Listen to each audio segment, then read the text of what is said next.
Olá, boa tarde. Você acompanha agora notícias do Brasil e do mundo. O presidente Jair Bolsonaro editou a medida provisória para pagar o Auxílio Brasil de R$ 400 ainda neste mês de dezembro. O texto foi publicado em edição extra do Diário Oficial da União.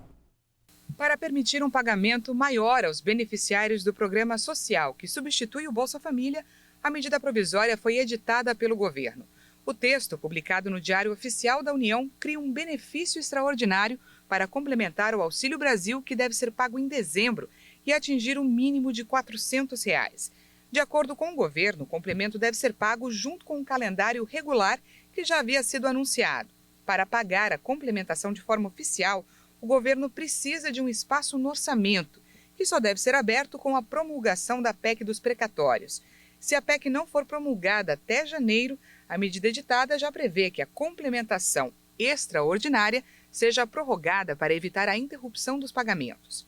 O Congresso aprovou na semana passada a medida provisória que criou o Auxílio Brasil, mas o texto não define um valor para as parcelas. Em novembro, o valor médio do benefício foi de R$ 224, uma correção de cerca de 18% em relação ao que era pago pelo Bolsa Família. São Paulo anunciou nesta semana que vai reservar 12 milhões de doses da vacina Coronavac contra a Covid para aplicação em crianças com idades entre 3 e 11 anos. O lote reservado será suficiente para imunizar todos os 5 milhões e 100 mil crianças do estado. A Agência Nacional de Vigilância Sanitária aguarda documentos complementares para a liberação do antídoto no público dessa faixa etária. Outra medida adotada pelo estado de São Paulo será a exigência do passaporte de vacina anti-Covid aos turistas que desembarcarem no maior porto do país, o de Santos, e nos aeroportos que recebem 1/3 dos voos nacionais e 2/3 do total de voos internacionais, conforme recomendação do Comitê de Saúde e da Anvisa. E o estudo feito em Serrana, no interior paulista, apontou que a efetividade da Coronavac foi maior em idosos, com proteção de quase 100% contra hospitalizações e mortes. Em sua primeira etapa, o Projeto S vacinou 27 mil pessoas do município com 2 doses da vacina em um intervalo de 28 dias. O estudo feito em Serrana, no interior paulista, apontou que a efetividade da vacina Coronavac é maior em idosos. A proteção se mostrou mais eficaz contra casos graves e fatais. Dados do Projeto S, estudo realizado pelo Instituto Butantan, no município paulista de Serrana, demonstraram alta eficácia da Coronavac em idosos, maior até que a proteção de pessoas mais jovens. Segundo a direção do Hospital Estadual de Serrana, em idosos acima de 60 anos, a efetividade foi de 86,4% para casos sintomáticos e de 96,9% contra hospitalizações e mortes.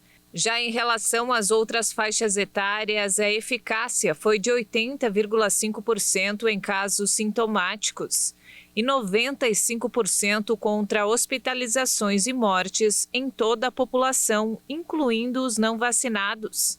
Segundo o Instituto, isso comprova que a proteção em idosos foi ainda superior e contribuiu para a imunidade coletiva contra a Covid no município. Em sua primeira etapa, o Projeto S vacinou 27 mil pessoas de Serrana com 2 doses de Coronavac em um intervalo de 28 dias. No total, completaram o esquema vacinal 81,3% da população adulta e 60,9% da população urbana de Serrana, o equivalente a cerca de 27 mil pessoas. Deste número, 16% eram idosos com mais de 60 anos. A farmacêutica britânica GSK afirmou que seu medicamento é eficaz contra a Ômicron. O anticorpo monoclonal já está aprovado para uso emergencial no Brasil. O laboratório do Reino Unido, GSK, disse que a terapia contra a Covid-19, baseada em anticorpos desenvolvida com a parceria norte-americana Vir Biotechnology, é eficaz contra todas as mutações da nova variante do coronavírus. Os dados ainda não passaram por revisão. O Sotrovimab está aprovado para uso emergencial no Brasil pela Anvisa desde setembro. O medicamento é um anticorpo monoclonal de dose única que possui a proteína espicular S do SARS-CoV-2 como alvo, prevenindo assim a entrada do vírus e a infecção de células humanas.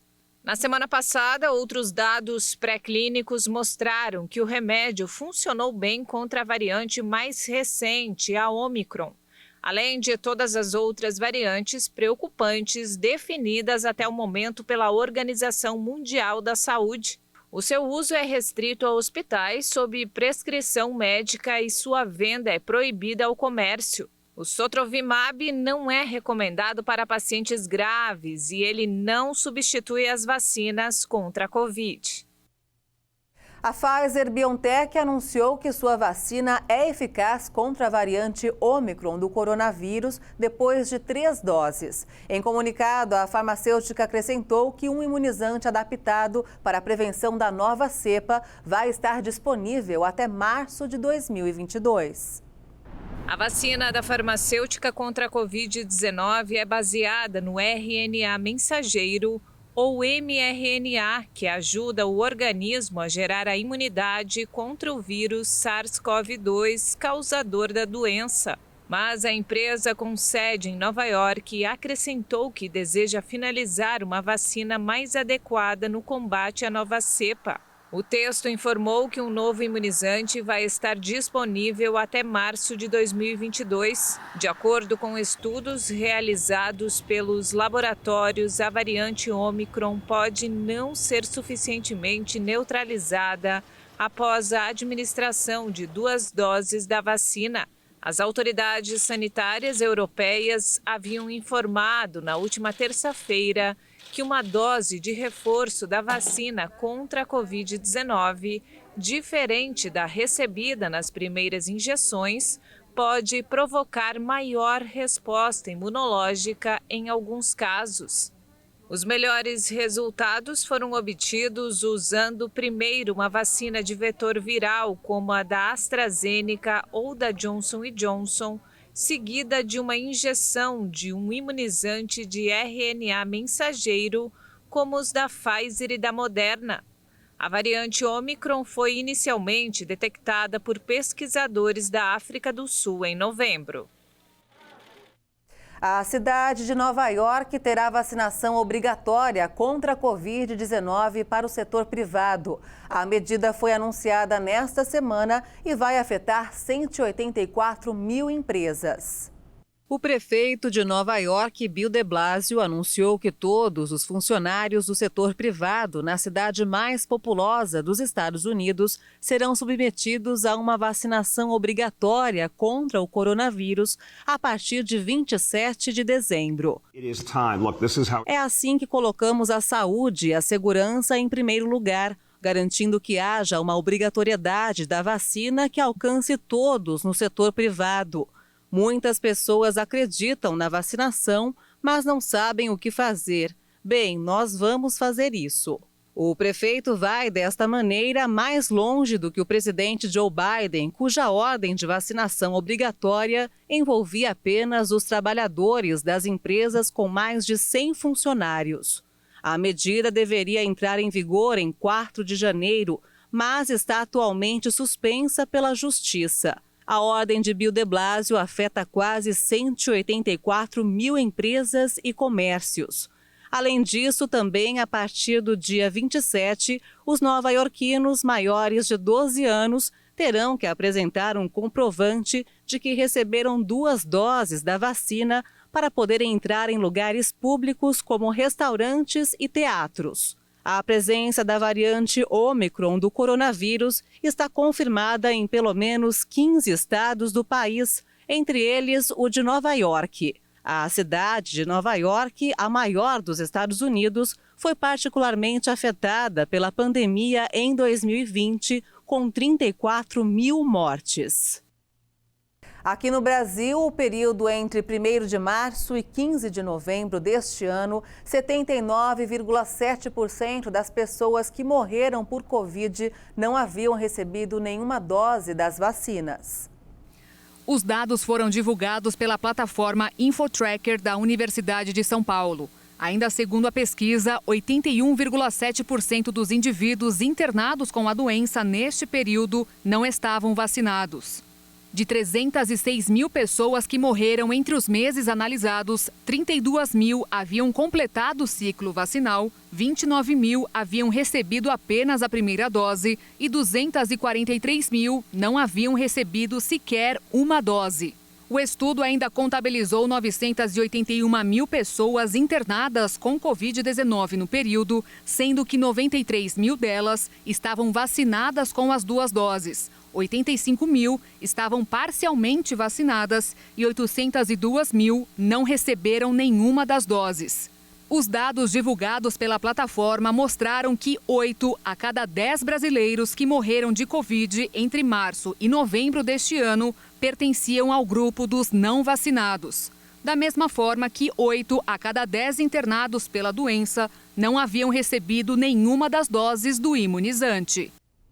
E você vai ver ainda nesta edição, a Organização Mundial da Saúde pediu maior proteção para as crianças, as mais afetadas pela nova onda da pandemia de Covid na Europa. E ainda, a Rússia está de volta ao setor de turismo espacial após perder espaço para empresas privadas americanas. Os detalhes você confere daqui a pouco. Até já!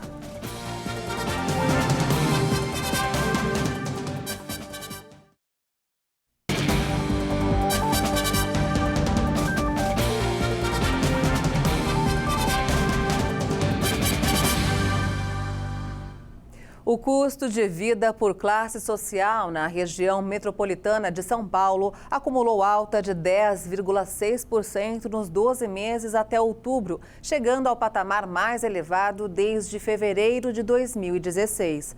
As informações foram apuradas pela Federação do Comércio de Bens, Serviços e Turismo do Estado de São Paulo. O aumento foi pressionado pelos grupos de transportes, habitação e alimentação e bebidas. A alta acumulada em 12 meses de transportes avançou de 2,38% no início do ano para 20,76% em outubro, a maior para o período de um ano segundo a série histórica do custo de vida por classe social. No mesmo intervalo, a alta acumulada de habitação variou de 3,36% para 14,09% e a de alimentação de 10,92% para 9,37%. De acordo com o levantamento da FEComércio, a elevação dos preços foi percebida de maneira diferente entre as classes sociais. As famílias que ganham menos sofrem mais com a inflação. Enquanto o custo de vida cresceu 9,13% em 12 meses para a classe A, o aumento foi de 12,82% na E. Segundo o relatório, a inflação deve ser sentida pelos consumidores na ceia de Natal. A estimativa é de gasto de 9,9% maior em relação a 2020, com alimentos e bebidas tradicionais da festividade. O Banco do Brasil abriu no início desta semana um mutirão de negociação de dívidas com descontos de até 95%. O mutirão de negociação de dívidas do Banco do Brasil segue até o dia 17 de dezembro e prevê descontos de até 95% para o pagamento à vista de dívidas vencidas. Para quem precisar parcelar, os prazos podem chegar a 100 meses com redução nas taxas de juros. Segundo o Banco do Brasil, mais de 3,5 milhões de pessoas físicas, jurídicas e produtores rurais podem ser beneficiadas no mutirão. Podem negociar aqueles que têm débitos no crédito especial, rotativo ou cheque especial, por exemplo. Para fazer a negociação, basta ir até uma agência do Banco do Brasil ou ligar para a central de atendimento 0800 729 0001 ou mandar um WhatsApp para o número 61 4004 0001. Mesmo com a situação mais controlada da pandemia, o estado de Mato Grosso do Sul deve gastar 26% a menos com comemorações de fim de ano. Para o Natal deste ano, os consumidores disseram que estão dispostos a gastar, em média, R$ 281 em presentes. E a maioria pretende comprar em loja física. 86% das pessoas pretendem comprar presencialmente, ficando 8% para compras online. A pesquisa da FEComércio, junto com o Sebrae, revela que este fim de ano deve movimentar no estado 583 milhões de reais entre presentes e comemorações de Natal e Ano Novo, valor 26% menor do que no ano passado. Essa diminuição é em relação à comemoração. Já o movimento no valor na compra de presente ficou maior, em torno de 10%. E entre as opções de presentes estão roupas, calçados e acessórios, que aparecem em primeiro lugar, 53%. Brinquedos, 31%. Móveis e eletrodomésticos, 2%. O consumidor ele preza pelo desconto do pagamento à vista. Então, a maioria do consumidor ele pretende comprar onde houver desconto, seguido de outros itens como parcelamento, preço bom, tudo isso aparece na pesquisa. Em relação ao 13º salário, a pesquisa mostrou que 35% dos entrevistados aqui em Mato Grosso do Sul pretendem organizar a vida financeira para chegar em 2022 com crédito. Deste total, 18% pretendem antecipar parcelas que ainda vão vencer e 17% pagar dívidas atrasadas. Outros 22% pretendem guardar o recurso. Em anos anteriores, a gente via um consumidor principalmente focado em pagar dívidas, pagar as contas do início de ano, né? Material escolar, impostos. Esse ano, a grande maioria dos consumidores está focada em economizar o 13º. Então, tá aí uma prova de que o consumidor está um pouco com o pé mais atrás e vai ser mais cauteloso na hora de fazer a compra de presentes. A Organização Mundial da Saúde pediu uma maior proteção para as crianças, as mais afetadas pela nova onda da pandemia de Covid-19 na Europa.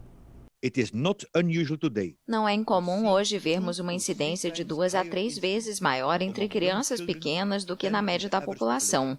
Os riscos à saúde vão além das próprias crianças. À medida que as férias escolares se aproximam, devemos também reconhecer que as crianças contaminam seus pais e avós em casa.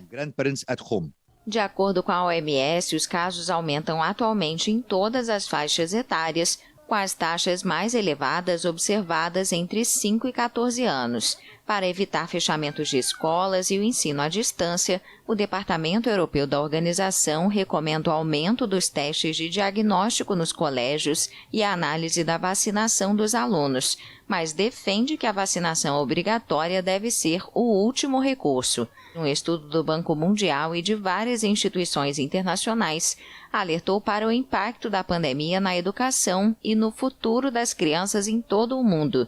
De acordo com o levantamento, a geração de jovens atualmente na escola corre o risco de perder quase 17 trilhões de dólares de renda ao longo da vida, como resultado do fechamento de escolas devido à crise sanitária.